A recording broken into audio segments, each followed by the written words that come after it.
આપણે એવું કહેવાનું કે જીવનમાં જરૂર હોવું જોઈએ ભણતર, જીવનમાં જરૂર હોવું જોઈએ ભણતર, પણ સાથે હોવું જોઈએ જીવન ઘડતર.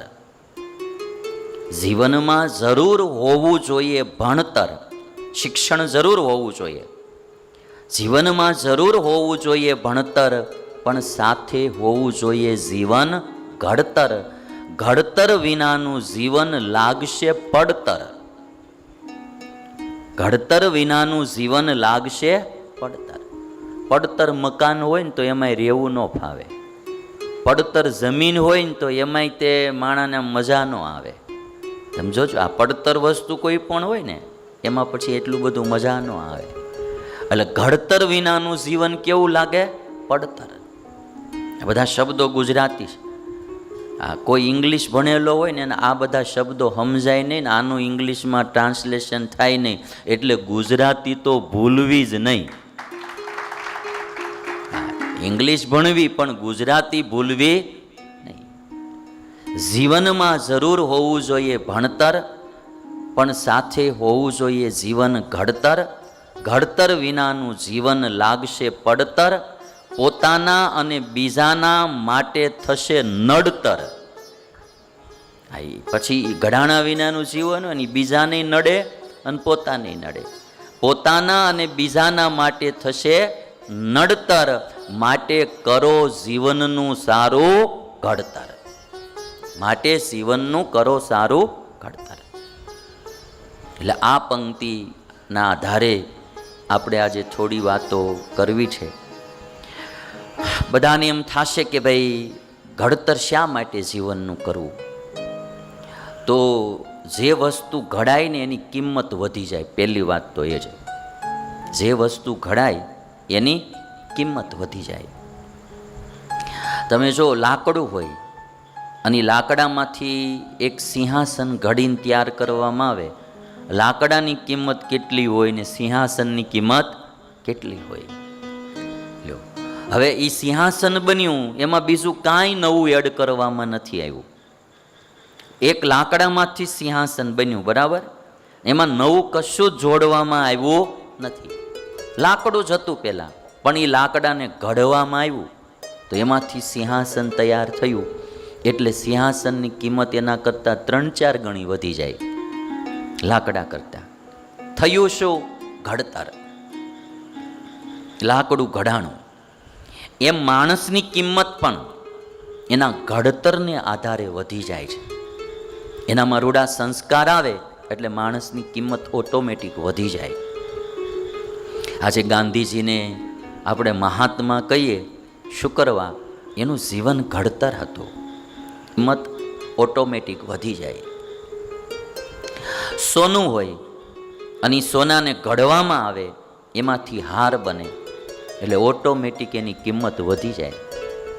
એટલે સોનું સોનું જ હોય, પણ એટલું સોનુંનો એ ઘડાય અને એમાંથી જો હાર બની જાય એટલે એની કિંમત વધી જાય.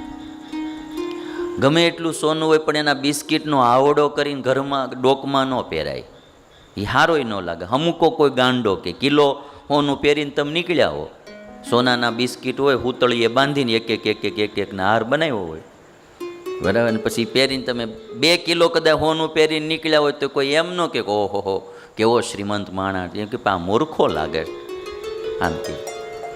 અને એનું એ સોનું ઘડાઈ જાય, એમાંથી હાર બને, એ તમારી આખી શોભા વધારે. ઘડાયેલી ચીજની કિંમત વધી જાય, ઘડાયેલી ચીજની શોભા વધી જાય.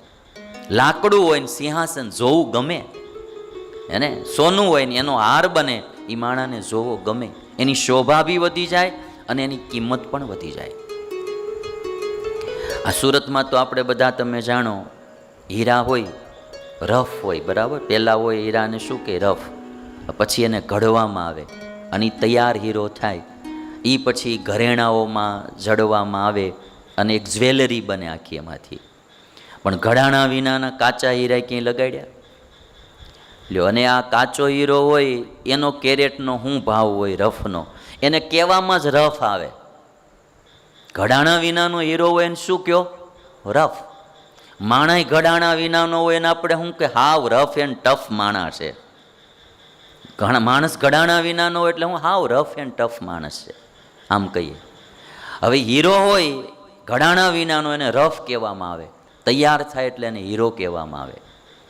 કેટલો ફરક રહેતો હશે આમ કેરેટમાં મનો ઘડાણા વિનાનો હીરો હોય અને એ પછી જ્યારે ઘડાઈ જાય તો એની કિંમતમાં કેટલો ફરક પડી જાય રાજુભાઈ. હે બોલો, આપણે હવે તમે તો બધા હીરાના માણસો છો પણ પૂછવું નથી, પણ એમ કે કિંમત વધી જાય એની. જો હાલો હીરો ઘડાય એટલે એની કિંમત વધી જાય. ઘડતરમાં બે ચીજ છે, વસ્તુ ઘડાય એટલે એની કિંમત વધી જાય અને વસ્તુ ઘડાય એટલે એની શોભા વધી જાય. એમ માણસનું જીવન ઘડાય કેતા સંસ્કારી બને એટલે એની કિંમત વધી જાય અને એની શોભા પણ વધી જાય. આ બે ચીજ એની વધી જાય. અને ઘડતરની ચીજ કેટલી છે તમને હું કહું. માટી હોય, તમારા બૂટ ચપ્પલ હારે ચોટીને આવે તમારી ઘરે તો એ પગથિયા સુધી જ આવી શકે, બરાબર. પણ એની માટી જો તાવડી બનીને તમારા ઘરમાં આવે ને તો રહોડા સુધી જાય. તાવડી બની માટી જ હોય, તાવડીમાં શું હોય? માટી જ હોય. પણ એ માટી જો તાવડી બનીને આવે, ઘડાઈને આવે તો રસોડા સુધી જાય. અને એની જે માટીમાંથી તાવડી બનાવવામાં આવે ને એ કદાચ મારો તમારા બૂટે કે ચોટી ગઈ હોય ગારો, એ માટીનો પિંડો આ તે, તો એ ખાલી ક્યાં સુધી આવે? પગથિયા સુધી જ આવે. અને તરત એને લોકો ધોઈ નાખે. એ આમ એ માટી ચોટેલી હોય ને એ કોઈને હારી ન લાગે, તરત કે ભાઈ બૂટ સાફ કરી નાખો. એ તરત શોભા બગાડે, કારણ કે ઘડાણા વિનાની માટી છે. અને તાવડી બનીને જે આવે એ ઘડાઈને આવી એટલે માણસો એને હાચવે ને એને રાખે. આ ઘડતરનું મૂલ્ય આટલું બધું છે. એટલે હવે તમે માણસમાં જો, આ બધા તો તમને મેં જડ વસ્તુ પદાર્થોના ઉદાહરણો આપ્યા. તમે માણસમાં જો તો એક સાથે જ હતા રામ ને રાવણ. લ્યો, રામની કિંમત કેટલી વધી આજે. વર્ષો પછી પણ રામની માટે માણસો કેટલા ભજન કરે, કેટલું કામ કરે. રામ થયા ને તો કેટલા વર્ષો થઈ ગયા. આજ એનું અયોધ્યામાં મંદિર બનાવવાનું હોય તો આખું હિન્દુસ્તાન દાન આપે ભાઈ. આજે રામ પ્રત્યે હજી કેટલી લોકોને ભાવના હશે તમે વિચાર કરો. એને કેટલા વર્ષો વ્યતીત થઈ ગયા. આ જોઈ એના કરતાં વધારે દાન તમે જુઓ તો આવ્યું. એ શા માટે આવ્યું? બરાબર, એ ભાવ કોઈને જાગે નહીં. આજે એના પૂતળા બાળવામાં આવે. ઘડતર અને અણઘડ, સંસ્કારી અને કુસંસ્કારી માણસમાં આટલો ફરક પડે. આજે રાવણના પૂતળા બાળવામાં આવે અને રામના મંદિરો બને. એ આ સંસ્કાર કુસંસ્કારનું કારણ છે.